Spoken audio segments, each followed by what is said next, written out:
In this video, it's time to have a look at the brakes on the Delica. And maybe do something about this, perhaps, if I have time. Well, fortunately I've got to the unit today and it's flooded. Some of it has dried out, some has not. I've been trying to tidy up. This box is the one that had my computer gear in it. I did leave it here, I didn't put it back in the matiz, and yeah, the box is utterly destroyed. I'm hoping the computer is okay. Computers are quite hardy, they can usually take a bit of that sort of thing. But yeah, there's a puddle there, considerable puddle here. It is yeah, pretty darn wet, so I think the best course of action is going to be to get the tercel out of here and sweep the water out. Not ideal.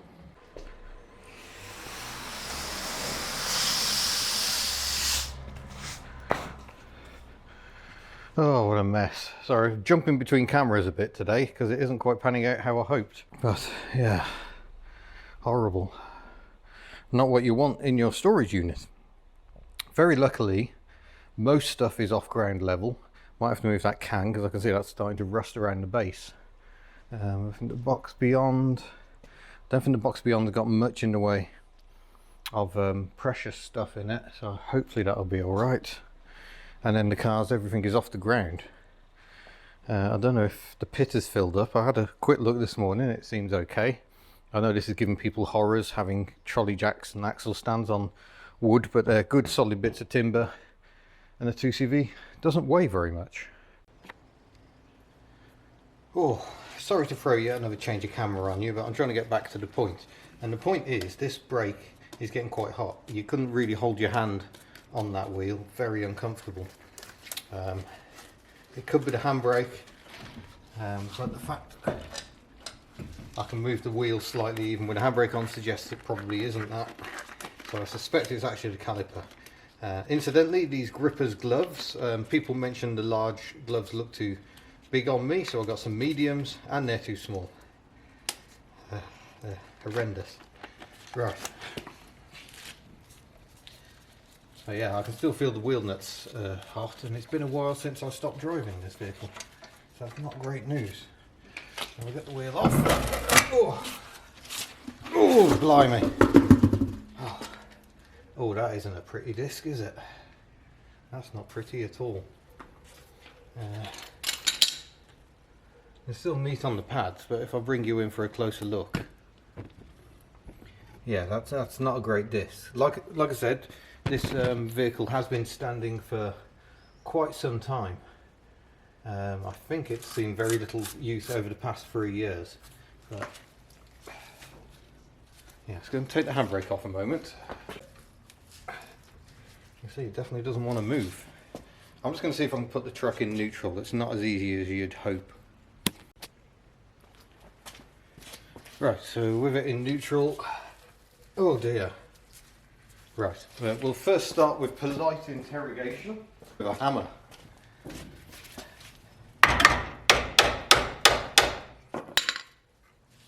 Oh yeah, that's filling. Oh, there we go. So, move the wheel, bring you around here a bit to show you a bit more of the caliper, and you'll see it's a sliding design, so there are metal pins through here. That's one source of corrosion. The other is obviously the piston in the back here, but it clearly wants to free off, but my guess, if I go and operate the handbrake again, is it will then jam up. Actually, no, it looks like the handbrake may actually be operating on the inside, so maybe it's got brake shoes, but I think we've safely eliminated the handbrake from our inquiries. I'm just going to go and pull the handbrake on. Handbrake on, that should not move, and indeed doesn't. Handbrake off.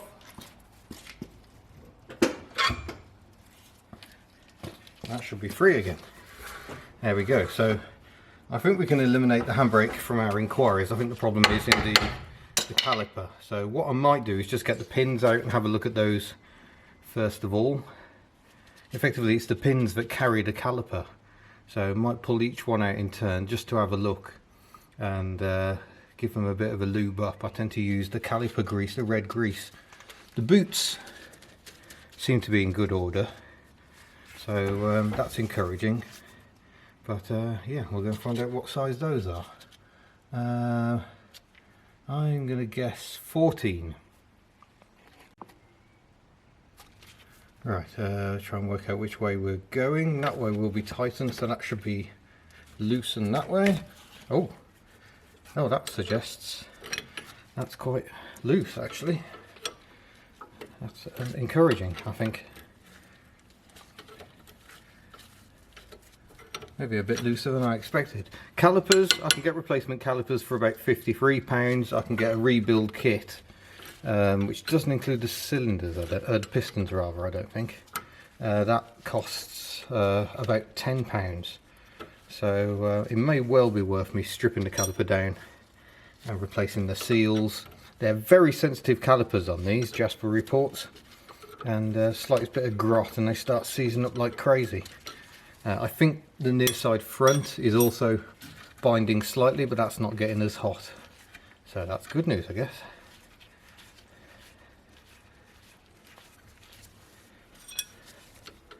Oh gosh. It is such a muggy day. I don't think my workshop is going to dry out today, but I'm trying a different camera. I'm back on the Canon M50. I'm not using an external microphone, so it'll be interesting to see how the sound does today. People complain I'm too quiet anyway, so it might not be good times, but you have to try these things, adapt and improve, and you know, I want to make these videos better. I don't think I've done good tinkering videos since I got back from Australia, to be honest. Oh no, that's fine. That's no scoring on it. I would say that's actually a-okay. Although I say that, there are some indentations in it. I'm not sure if they're meant to be there, but nonetheless I'm going to grease that up and reinsert it. I'll do the same with the bottom one, or maybe I'll get the caliper off and have a look at the main piston itself. That might not be a bad idea. Just need somewhere to put stuff that isn't the floor at the moment, because the floor is disgusting.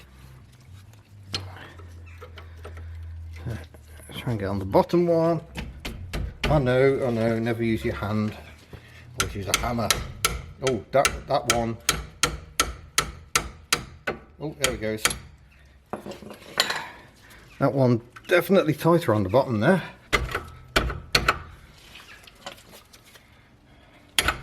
Right, I'm going to have to put the top one back in to stop the caliper jumping around now.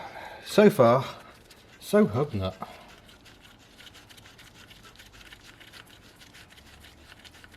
Right, so get that one back in.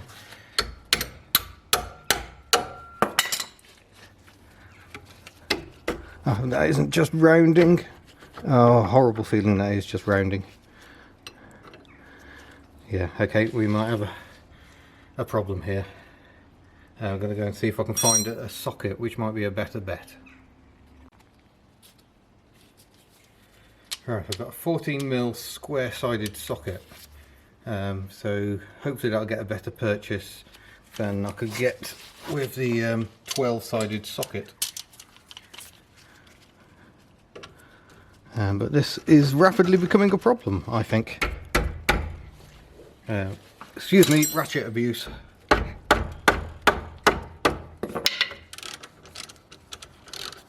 Oh, that feels like good times. Get the ratchet off again. Get the nut off again. The socket rather.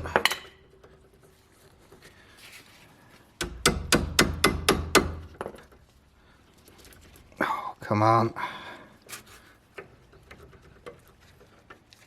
Yeah, it is rounding, but we are getting somewhere. So I'll return to the spanner now we're a bit looser.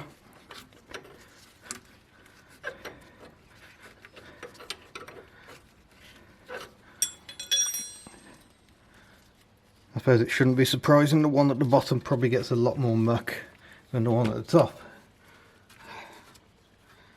You can't actually see what I'm doing. That's very HubNut indeed. The focus is some way off. There we go. Got the focus, sort of. Let's kick that wheel back, move you further away, and hopefully you can kind of see what I'm doing, which is getting this bottom pin out. Let's see. Oh, that one's a bit dry, I'd say.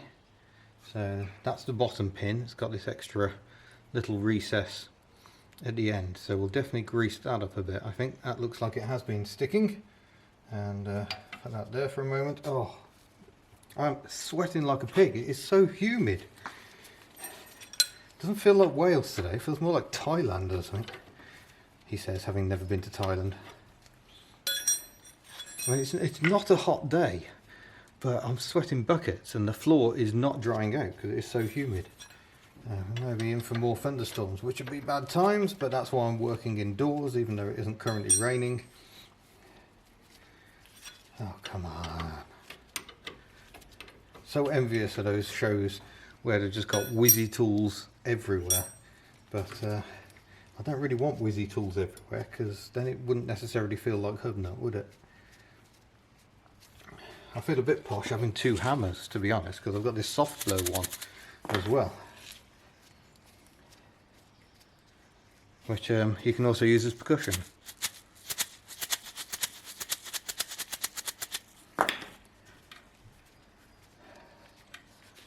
Yes, sometimes I do wonder about the stuff I say to myself, and more specifically to you, but there we go.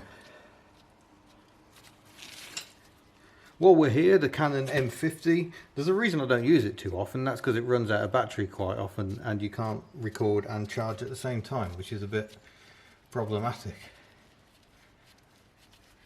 And you know, I'm not like these other YouTubers with their big fancy, you know, 1200 quid cameras. I can't afford that level of expenditure. Oh, there we go. Right, so that's the top pin. Put that there. Should now be able to get the caliper off. Oh, dear God, that piston is an absolute mess. The boot is torn.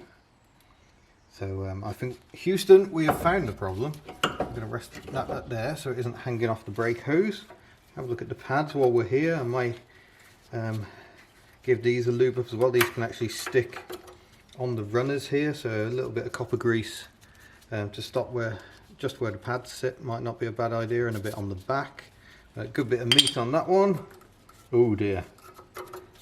Yeah, not so much meat on that one. That is much lower. So if we look at the two pads, that's a classic sign of a sticky caliper, I'm afraid. It's taken almost all the meat off that. So yeah, that's very bad. So it's looking scarily like discs and pads are going to be required on the back of this. But this is basically just exploration. I'm trying to see what's wrong, and what's wrong is that caliper's been seizing and the brake pads are now worn out. That inner one's very bad, but we'll give things a lube up as best we can and reassemble. Yeah, experiment time.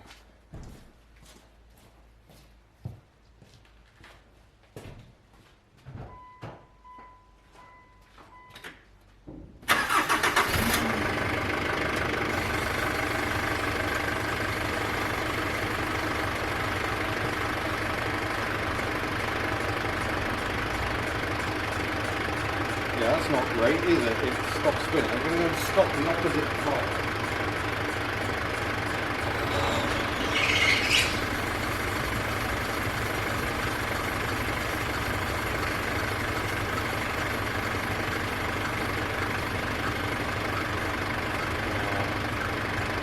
That's still binding, I'd say, because it's sending all the drive to the opposite side through the differential. Yeah. I don't think I've managed to repair that with doing nothing at all.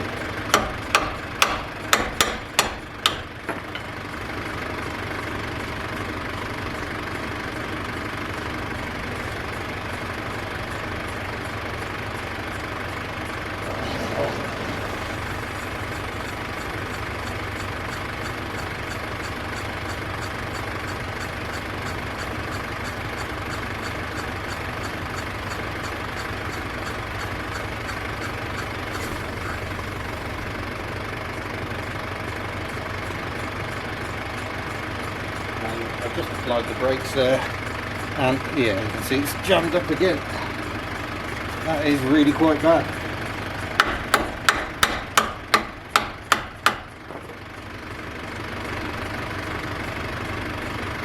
Oh dear.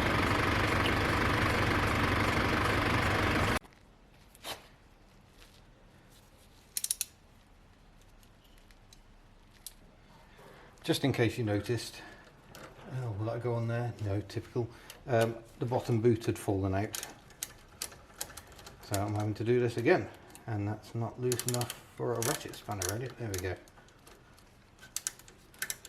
You can apply some drag with your finger, you can slow it down enough for the ratchet to work.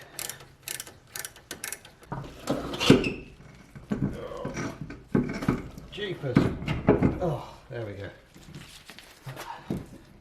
At least there are wheel bolts rather than, sorry, wheel studs rather than bolts, because they are a pain. Moving on to the front now, and that is far from ideal, so we'll have a look at what's going on at this end and hope it isn't too much bother. By the way, I think this angle shows off my hair. Thanks to all those who have criticised my lockdown haircut. My girlfriend has really enjoyed those comments. I mean, she's only done 2 haircuts in her life and they're both on me, so I think she's due a little slack. Funnily enough, people who cut hair do have to have some training, it turns out. But I'm very grateful to have my reduced locks taken care of. Ooh. Oh gosh, this caliper looks like it's been parked in the sea as well. Come and have a look. Just swap the lens around so I can see what I'm looking at. Yeah, look at the state of this. Unfortunately, this is kind of what Wales does to cars. Funnily enough, Rachel's just had to have a load of work done on the nipper. Unfortunately, Rachel only does the merchandise, she doesn't make videos about cars. But the nipper's had to have a load of work done. New pads and discs. I think, oh dear, chunks coming off all over the place here. Not helped by the fact that the nipper did live by the sea for a time. Oh dear, I might have to get a wire brush at this point, I think. But we'll do exactly the same. We'll take the caliper off and we'll have a look at what's going on. I don't really want to replace everything everywhere, but sometimes you don't have a choice. I'm just checking crispy bits are actually solid. Pleasingly they seem to be, so that's good. A bit more wax wouldn't go amiss. But yeah, this is what happens when you buy a 4x4 that hasn't seen a lot of action lately. I have no complaints with Jasper. I bought this knowing this truck's history. It's one of the reasons I bought it, is I do know the history. It might not be a very good history, but I do know the history of it. Oof, looks like we might have twin pot calipers on the front here. But twin on one side only, it's still a sliding design. I'm going to get the wire brush and start dismantling. Well, now we're in, it's pretty clear what the problem is again. These steel pistons, caliper pistons, just seize up. I suspect that's what's going on there. The pads are getting a bit low, which is perhaps not surprising. Oh, and they're degrading quite badly as well, because I think they've been binding quite a long time. So that's not great. And the disc is very badly scored on this inner side, so yeah, I suspect it has been binding quite badly for quite some time. If I take the other pad off, the other pad also isn't brilliant, to be honest. The other pad is stuck in place. Right, I'm gonna have to do some gentle persuasion on the other pad. That's not ideal. There we go. It's out along with one of the clips. Oh no, that's actually attached to it. So yeah, twin pot, as you can clearly see from that. But yeah, they've seen some use. these pads, but again, dodgy looking caliper. So going through the brakes on this could start getting quite expensive, I feel. I've found another reason why this caliper is sticking. This inner brake pad, you've got these anti-rattle clips at the top, and the pad is just getting stuck on them. And I think the gap has grown too small because the caliper carrier has grown rusty bits. So I'm having to pull off these little anti-rattle clips, these springs if you wish. And I'm just going to have to clean up all the seat around them. Because it's always the one that's tucked in the back where you can't easily see. That's the problem, because sod's law. Yeah, there are times I wonder about my car purchasing habits, you know. This might well be one of them. Well, it's still seizing up, much like the rear was. But I guess I found the problem. Yeah, this is going to get rather expensive, I feel. I mean, I even want to replace the caliper carrier, because even that is just falling apart. If I get my trusty, this is already a knackered screwdriver, don't feel sorry for it. You know, I can chip away bits of caliper carrier, and I suspect that's the problem. The caliper carrier is actually rusting, it's growing, and I think that's just yeah, making a bad thing worse. So you need a new caliper carrier, not necessarily a caliper. Well, I suspect the caliper's also seizing. So in conclusion, it's knackered. Hurrah! Right, just had a good run, so let's see how we're doing. I've just slowed down, tried not to brake coming into the spot. Front brake. Yeah, that feels pretty cool, so that's encouraging. Might have actually improved that front brake a bit. Oh, that is still very much hot, so that one counts as a failure. Sorry, I've got zoomed in, super zoom on my face, I do apologise. And just come around this side, I haven't touched this side, freezing cold.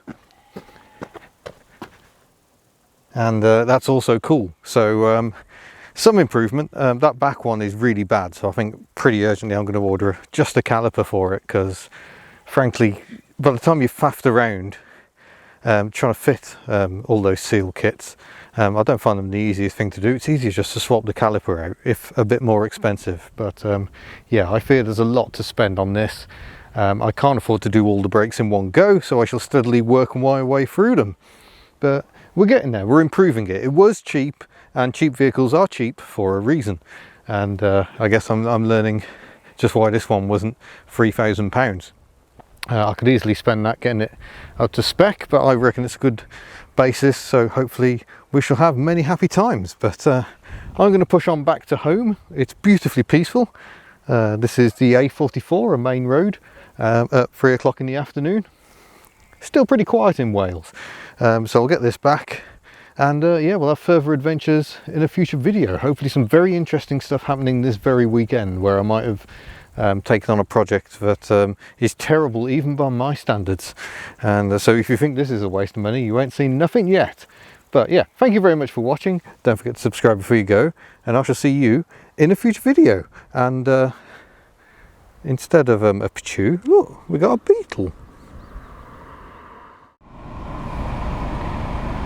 Oh, we'll have a bit of bonus footage then. You might be able to see a light flashing. That's the diff lock. It does stop if I pull the lever right back, but which suggests the switch is at fault, that warns you that your lock is in place. So it's not seeing a clear signal, so it's flashing a warning to say that it's unhappy about that. So that's what that's all about. But just before we head off, there is just time for a bit of a Toyota update. Auto choke on this, I believe. It's got LPG as well, and oh, steering wheel's locked. There we go, we've got the ignition on. So this car has run since I got back, but not for very long.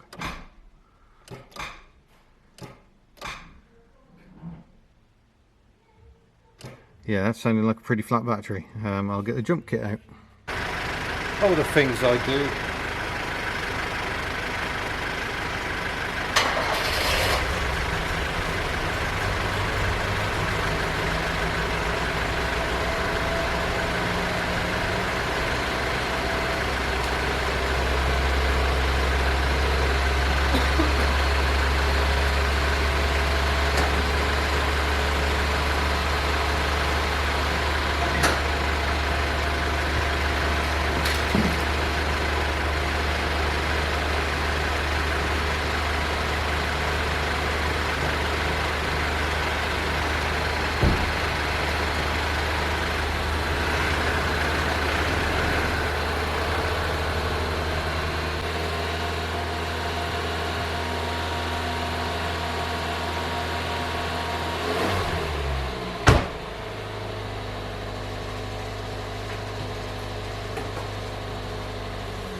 So the reason I've really given up on the Toyota, it's areas like this. I don't know how to repair that. That is quite horribly rotten up there, right next to a suspension mounting. So it either needs a lot of money throwing at it or a lot of skill. And I can't say I really have either of those. And with the Toyota update out of the way, we can continue. So we'll do some driving impressions. Starting to crawl, so that's a good sign. Wait for this Peugeot.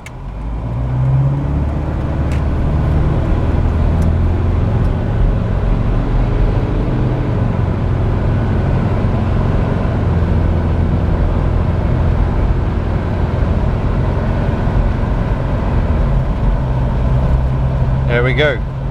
Gets notably more efficient as that torque converter lockup kicks in at about 45-50 miles an hour. Not convinced the gearbox is behaving perfectly, but it seems to roll.